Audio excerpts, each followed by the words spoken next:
हे दोस्तों, आज का हमारा टॉपिक है क्या हम 35 साल की उम्र में रिटायरमेंट ले सकते हैं। ये वीडियो हम दो पार्ट्स में देखेंगे। ये केस में एक पर्सन है, फॉर एग्जांपल राम, और सपोज उसकी एज है 30 इयर्स और हम चाहते हैं कि या फॉर एग्जांपल राम रिटायरमेंट ले ले एट द एज ऑफ 35 और उसके लिए कुछ अजम्पशन लेते हैं। फॉर एग्जांपल लाइफ एक्सपेक्टेंसी हम कंसिडर कर सकते हैं 85 years. On an average India की लाइफ एक्सपेक्टेंसी है समथिंग अराउंड 70 ईयर्स। अगर हम गूगल करते हैं इसी चीज़ को और हमें देखना है एवरेज इंडिया की लाइफ एक्सपेक्टेंसी कितनी है, तो हम इसी चीज़ को गूगल करके चेक भी कर सकते हैं। ये मैंने चेक किया है और इंडिया के लिए 70 ईयर्स ऑफ एज है लाइफ एक्सपेक्टेंसी, यानी ऑन एन एवरेज इंडिया में लोग 70 साल तक जीते हैं। हम इस केस के लिए लाइफ एक्सपेक्टेंसी थोड़ा हायर साइड पे कंसिडर करेंगे। For example let's assume 85 years of age. अभी annual expenses, for example Ram का एक्सपेंसेस है 30,000 पर मंथ, तो हम उसको 12 से मल्टीप्लाई कर देते हैं तो वो बन जाता है अपना 3,60,000। सो 3,60,000 is the annual expenses of Ram. हम ये समझ लेते हैं कि हम किस बेसिस पे अपनी स्टडी आगे कंटिन्यू करना चाहते हैं। पहले हम पैरामीटर समझ लेते हैं, कौन से पैरामीटर्स को हम आगे डिस्कस करना चाहते हैं। सबसे पहले है plan to retire at age, तो ये 35 कंसिडर करने वाले हैं। और आगे है inflation, percentage rise in expenses every year. जैसे कि आप जानते हैं हर साल एक्सपेंसेस अपने लाइफस्टाइल के अकॉर्डिंग हो सकते हैं और कंसिडरिंग इन्फ्लेशन टू, जैसे जैसे इन्फ्लेशन बढ़ते जाता है वैसे वैसे अपने एक्सपेंसेस भी अकॉर्डिंगली बढ़ते जाते हैं। फॉर एग्जांपल पेट्रोल का रेट जो 2000 में था 2020 में नहीं है, उसे हम इन्फ्लेशन कहते हैं, राइट। इन्फ्लेशन के ऊपर और भी हम डिटेल में डिस्कस करेंगे आने वाले वीडियोस में, पर इन शॉर्ट अभी के लिए समझने के लिए हम इन्फ्लेशन को महंगाई समझ लेते हैं। महंगाई कितनी परसेंट से बढ़ रही, महंगाई कितनी परसेंट हम कंसिडर करना चाहते हैं इस कैलकुलेशन के लिए। Expected return on investment, that is ROI, मतलब आपको कितना परसेंट इंटरेस्ट मिलेगा या फॉर एग्जांपल कितना अप्रिशिएशन मिलेगा आपके कॉर्पस पे। फॉर एग्जांपल आप FD करते हैं, FD का रेट ऑफ रिटर्न रहता है, इंटरेस्ट मिलता है आपको। फॉर एग्जांपल आप 5%, 6%, depending on how many number of years we keep it, we get an annual interest rate. So वही आपका है रिटर्न ऑन इन्वेस्टमेंट, उतना आपको रिटर्न मिल रहा है इन्वेस्टमेंट पे। और नेक्स्ट है percentage difference of ROI and inflation. इसको फिलहाल के लिए हम इतना ही समझ लेते हैं, इन्फ्लेशन और ROI में परसेंटेज डिफरेंस कितना है। ये जस्ट फॉर एनालिसिस है, इसको ज़्यादा कंसिडर भी नहीं किया तो चलेगा, इसका मेजर रोल नहीं है, बस जस्ट एक ट्रेंड देखने के लिए हमने ये परसेंटेज डिफरेंस निकाला है कि इन दोनों में कितना डिफरेंस हो रहा है। नेक्स्ट इज कॉर्पस क्या होता है? कॉर्पस मतलब एक लमसम अमाउंट होती है अपने पास, वो अमाउंट आप रिटायरमेंट के लिए प्लान करते हैं। फॉर एग्जाम्पल अगर आज मेरे पास फॉर एग्जाम्पल 1 करोड़ रुपए है और उस कॉर्पस से मैं रिटायरमेंट प्लान करना चाहता हूँ, तो मैं कैसे कर सकता हूँ? कॉर्पस इज नथिंग बट आपका एक लमसम अमाउंट, उतना आपने रिटायरमेंट के लिए सेव किया है, क्योंकि आगे रिटायरमेंट के बाद आप कोई जॉब या कोई इनकम नहीं रहने वाली हो, तो उसी कॉर्पस को आप कहीं FD में इन्वेस्ट करके या गोल्ड या रियल एस्टेट कोई भी एसेट क्लास में उसको इन्वेस्ट करके आपको उसके ऊपर से इनकम मिलेगा और उसी इनकम के ऊपर आपकी रिटायरमेंट के आगे की लाइफ के एक्सपेंसेस होंगे। सो ये रिटायरमेंट कॉर्पस, ये अमाउंट कहाँ से आता है? एक्सपर्ट्स कहते हैं कि 25% ऑफ एनुअल एक्सपेंसेस ये एक अच्छा नंबर होता है रिटायरमेंट कॉर्पस के लिए। 25 टाइम्स एनुअल एक्सपेंसेस। अभी अपने केस में अपन ने एक्सपेंसेस पकड़े हैं 3,60,000। In our case we have consider annual expenses as 3,60,000। और हाँ, ये एक्सपेंसेस, एनुअल एक्सपेंसेस, बहुत सारे व्यूअर्स होंगे जो कहते होंगे कि हमारे इतने एक्सपेंसेस नहीं है। बहुत से लोगों के कम हो सकते हैं, बहुत से लोगों के बहुत ज़्यादा भी हो सकते हैं।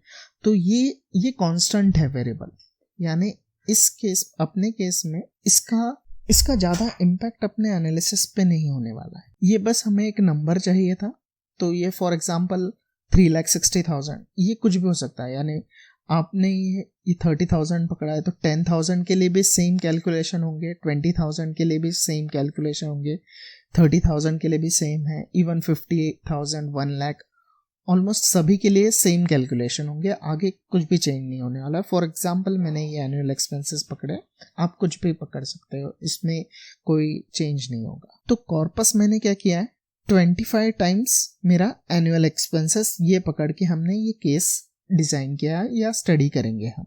और प्लानिंग स्टेटस, ये अगर हम अच्छे से प्लान कर पाते हैं, यानी अगर प्लानिंग में हमारा नंबर्स पॉजिटिव है कि हम सस्टेन कर पाते हैं टिल 85 ईयर्स, तो we can say planning status is planning successful या प्लानिंग फेल्ड अकॉर्डिंग। इन्फ्लेशन कितने परसेंट से इंडिया में बढ़ता है, तो मैंने एक एवरेज निकाला है इंडिया का इन्फ्लेशन के डेटा से। फॉर एग्जांपल अब 2010 से 2019 तक एवरेज इन्फ्लेशन था, एवरेज है ये 10 ईयर्स का 7.32, और अगर हम 2000 से 2019 तक पकड़ते हैं तो 6.42 इन्फ्लेशन है। तो ये एवरेज 6-7% का इन्फ्लेशन हम कंसिडर कर सकते हैं एनुअली। फॉर एग्जांपल हमने ये जो कांस्टेंट पकड़े हैं, करंट एज है 30 ईयर्स और 35 में हम प्लान करना चाहते हैं रिटायरमेंट। 35 to 85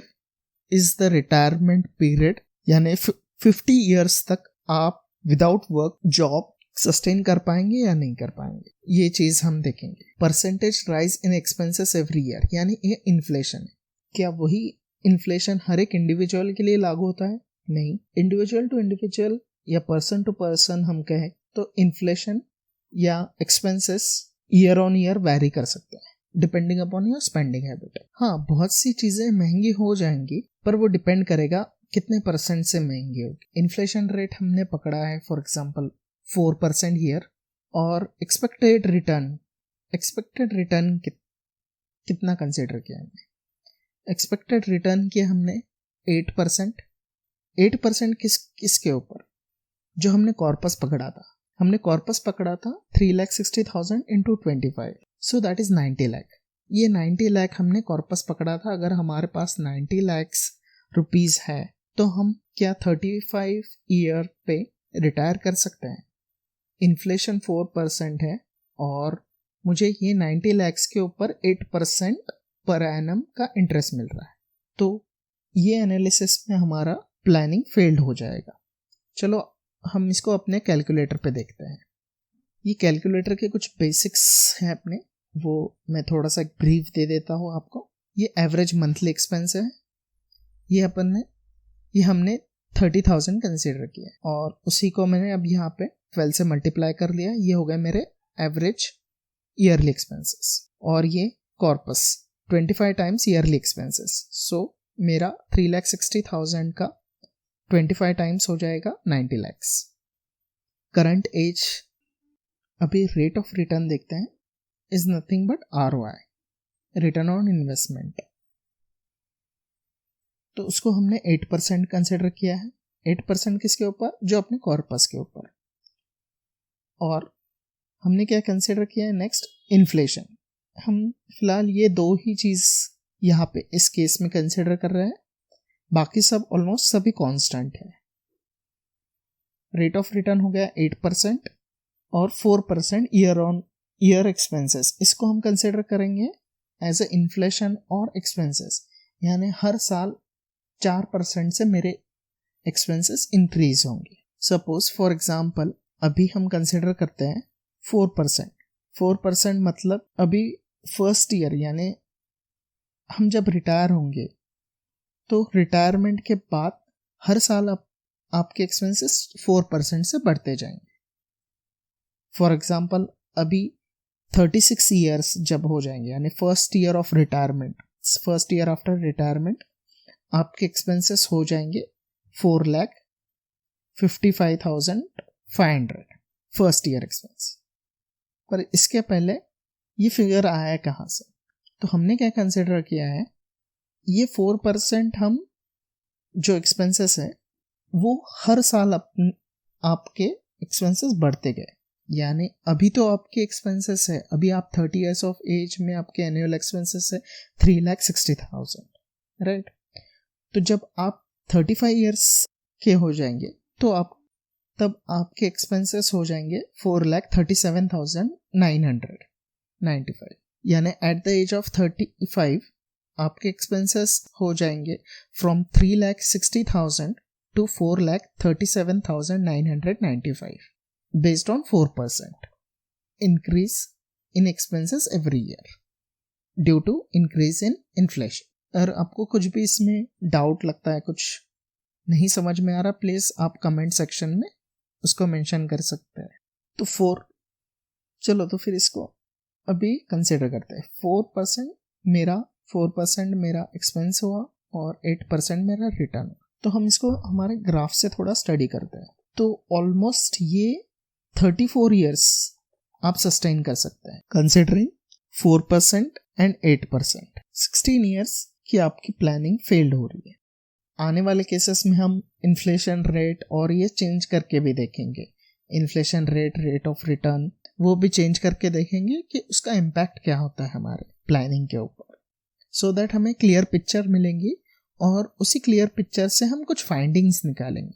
ये फाइंडिंग्स इंपॉर्टेंट रहेंगी कि हम प्लान कैसे कर सकते हैं। यानी फाइनेंशियल फ्रीडम पाने के लिए जो जो चीज़ें नेसेसरी हैं, जो जो इंग्रेडिएंट्स चाहिए, उसका एटलीस्ट हमको बेसिक नॉलेज रहे, so that we can plan accordingly. तो हर ईयर हमारा 4% से एक्सपेंसेस बढ़ रहा है और at the end when you retire at the age this would be till the life expectancy, ठीक है, ये अमाउंट हो जाएगा। पर आखिरी के जो 16 ईयर्स हैं तब आपके ये नेगेटिव दिखा रहा है, क्योंकि इस केस में हमारी प्लानिंग फेल्ड हो रही है। हमको क्या कौन से केसेस चाहिए? जब हमारे पास पॉजिटिव कॉर्पस रहे at the end of our life. Next case discuss करते हैं अभी।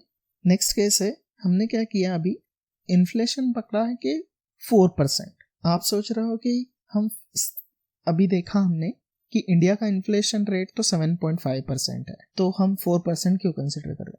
ये हम जस्ट अजम्पशन कर रहे हैं कि 4% भी हो सकता है, 6% भी हो सकता है, किसी का 8% भी हो सकता है।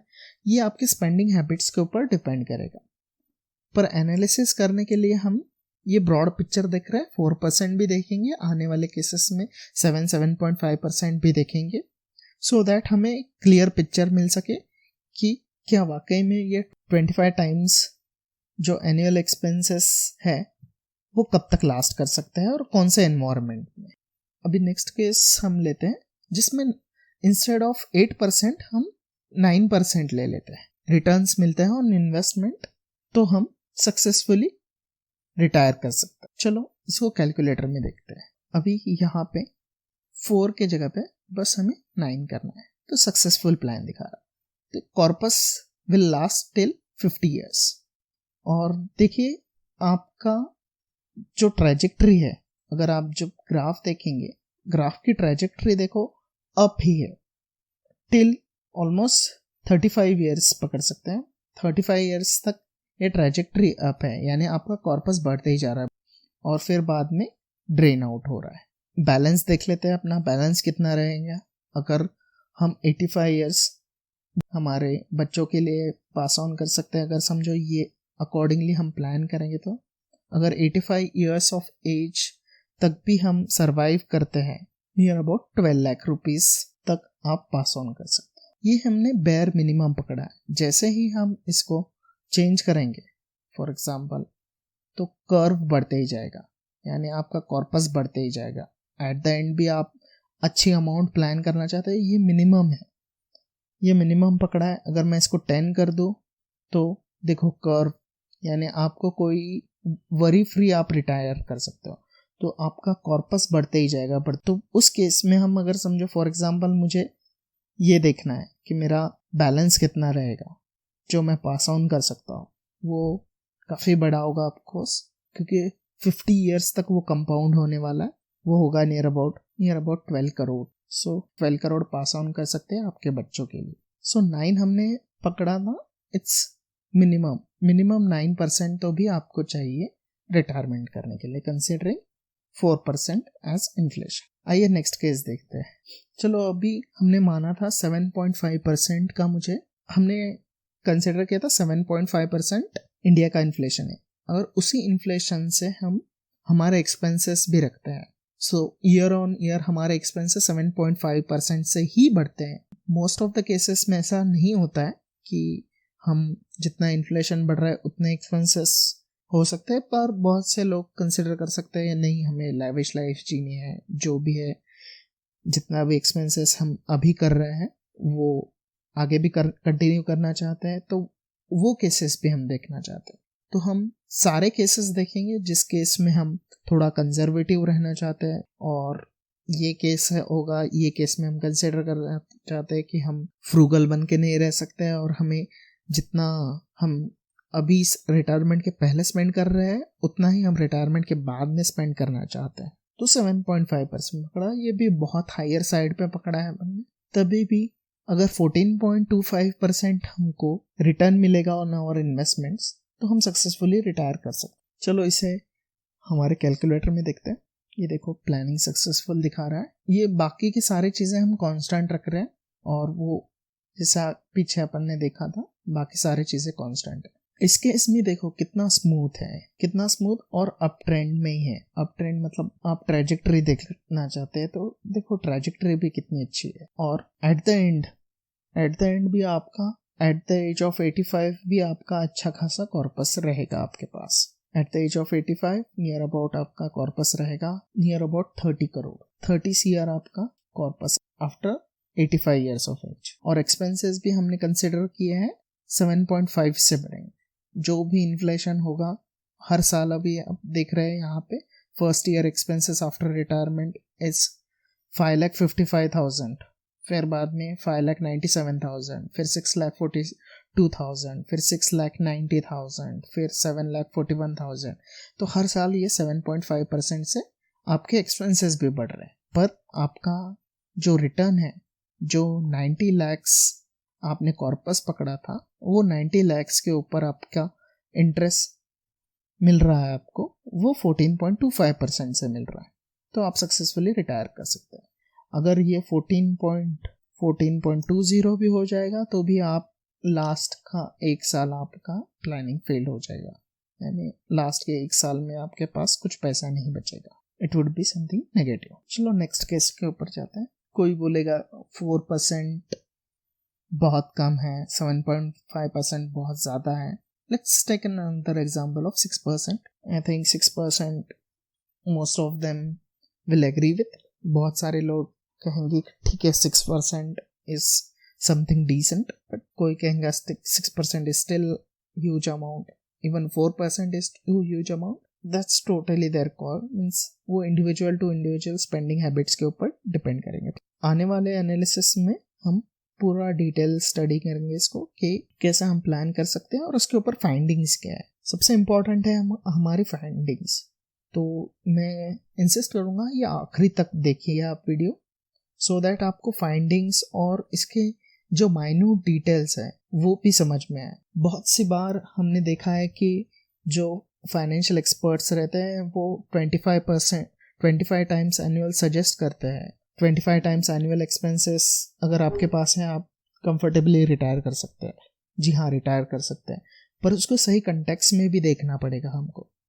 सही कंटेक्स्ट में मतलब कितना मुझको इन्वेस्ट करना चाहिए या नहीं करना चाहिए, कि मैं लॉकर में पैसा रख सकता हूँ, या इन्फ्लेशन कितना होगा, महंगाई कितनी बढ़ेगी, और ये इतना पैसा क्या सचमुच सफिशेंट है कि मैं सक्सेसफुली रिटायर कर सकता हूँ, या ऐसा ना हो मैं जॉब छोड़ दूँ, सब कुछ रिटायर हो जाओ और ये पैसा कम पड़ जाए। तो ये सारे वरीज जब हम एनालाइज करेंगे चीज़ों को और चीज़ों को इन डेप्थ में स्टडी करेंगे और एनालाइज करेंगे तो हम अकॉर्डिंगली प्लान कर सकते हैं। तो चलो हम देखते हैं 6% का कैलकुलेटर में कैसे है। 6% 11.95। इस केस में भी हम सक्सेसफुल रिटायर कर सकते हैं 45 lakhs। अगर हम इसको 11.90 करेंगे तो प्लानिंग फेल्ड हो जाएगी। लास्ट 2 years हमारे पास फंड्स नहीं बचेंगे। तो 11.95। चलो चलते हैं नेक्स्ट केस की तरफ। 7% के लिए भी सेम है। 7% के लिए 13.45 रिक्वायर्ड होगा सक्सेसफुल प्लान के लिए। Corpus will last till 50 years. यह है आफ्टर रिटायरमेंट, और कॉर्पस एट द एंड पर हम देखेंगे 30 लाख रुपीस। चलो नेक्स्ट केस देखते हैं अभी। थोड़ी सी वियर्ड हो सकते हैं या अजीब हो सकते हैं बहुत से लोगों के लिए। अभी हम कंसिडर करते हैं केस में हम कंसिडर करते हैं कि मेरे एक्सपेंसेस ईयर ऑन ईयर नहीं बढ़ने वाले। एक बार मैंने ये एक्सपेंसेस डिसाइड कर लिया, मैं over the period of 50 years में सेम एक्सपेंसेस में लाइफ गुजारना चाहता हूँ। जी हाँ, बिल्कुल कर सकते हैं अगर हमें ROI मिलता है 3.35% का। चलो इसको कैलकुलेटर पे देख लेते हैं। 0%, 3.35%, सक्सेसफुल प्लान। एक केस देख लेते हैं पहले थोड़ा सा, कि अगर मेरा एक्सपेंसेस भी कुछ नहीं बढ़ रहा, मेरे ये जो कॉर्पस है 90 लाख, हम उसको लॉकर में रख देते हैं, तो आप 24 ईयर्स तक ही सस्टेन कर पाओगे। अगर आप सारा पैसा लॉकर में रखोगे तो आप पूरे 50 ईयर्स तक नहीं सरवाइव कर पाओगे विद दिस फंड। 0% पे हम कह सकते हैं कि हम सक्सेसफुली रिटायर नहीं कर पाएंगे। हाँ, हमें रिटायरमेंट के लिए 3.35% चाहिए। 3.35% आप इसको सेविंग्स पे से भी ले सकते हैं आई गेस। ये डिपेंड करेगा, ये हम कितना परसेंट कौन से एसेट क्लास से मिलता है ये आने वाले वीडियोस में देखेंगे, और इन्फ्लेशन को भी डिटेल से समझेंगे। चलो इसको नीचे एनालिसिस करके देखते हैं नीचे। और ईयरली एक्सपेंसेस देखो, 3,60,000 पकड़ा है हमने, और प्री रिटायरमेंट भी आप समझ रहे हो कि फ्रॉम 30 to 35 भी आपके एक्सपेंसेस सेम कंसिडर किए हमने, क्योंकि ये 0 कर दिया है। और year on year expenses 3,60,000 till 85 years he can means keep himself contained with this 3,60,000. Keeping this amount in FD even will get him higher returns. So for example 4% भी पकड़ते हैं तो वो बहुत अच्छे तरीके से रिटायर कर सकते हैं। सारा कुछ ये 25 टाइम्स पे नहीं डिपेंड होता है। इसके जो वेरिएबल कंपोनेंट्स उसको हम कैसे यूटिलाइज करते हैं उसके ऊपर भी डिपेंड होगा। Still he has 1,60,000 and that is mere 3.35%. Just a disclaimer, means I'm not a financial advisor. Any data shown here are just for educational and entertainment purpose only. So please, while taking any such financial decision, please consult with your financial advisor. So let's move ahead now. So this was our last case. So this was just an analysis, means at what percent we can see, means what is the difference between the percentage of inflation and investments. So it is almost near about double, near about 100% is the difference. Okay, so now let's go to finding what we can derive from this data. So we cannot achieve financial freedom in our case if money is kept in locker. That's correct. Inflation does play part in financial freedom or retirement planning, and by what percent depends on spending habit of individual. When retirement corpus considered 25 times annual expenses works only if individual expenses and ROI is under control. और last point है अपना, when we consider 0% rise in expenses, that is we can say no inflation, still you cannot keep your retirement corpus in locker. You need to earn minimum 3.35% ROI to retire in our cases. I hope आपको ये video पसंद आया होगा. Please like, share, comment. आने वाले video में देखेंगे हम इसी केस का सेकेंड पार्ट. उस पार्ट में हम देखेंगे अगर हमारे पास 25 टाइम्स एनुअल एक्सपेंसेस नहीं है तो फिर भी हम क्या अर्ली रिटायरमेंट ले सकते हैं. Thank you. Stay bless. Good bye.